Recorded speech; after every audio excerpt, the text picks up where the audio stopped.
వరంగల్ హైవేకి దగ్గరలో premium villa flat కోసం చూస్తున్నారా? అయితే ఇది మీకోసమే. Welcome to SVS Indraprastha.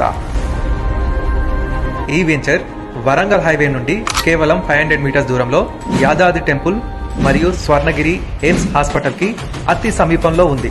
అన్ని గవర్నమెంట్ పర్మిషన్స్తో పాటు డిటిసిపి నామ్స్ ప్రకారం ఈ వెంచర్లో గ్రాండ్ ఎంట్రన్స్తో పాటు avenue plantation, under ground drainage, electricity, roads, parks ఇలా అన్ని డెవలప్మెంట్స్ కంప్లీట్ చేసుకొని ఇంటి నిర్మాణానికి సిద్ధంగా ఉంది. మరి ఇంత అద్భుతమైన వెంచర్లో మీరు కూడా ఫ్లాట్ తీసుకోవాలి అనుకుంటున్నారా? ఇంకెందుకు ఆలస్యం, ఈ క్రింది నెంబర్కి కాల్ చేసి మీ ఫ్రీ సైట్ విజిట్ని బుక్ చేసుకోండి. మీ సొంత ఇంటి కలను నిజం చేసుకోండి.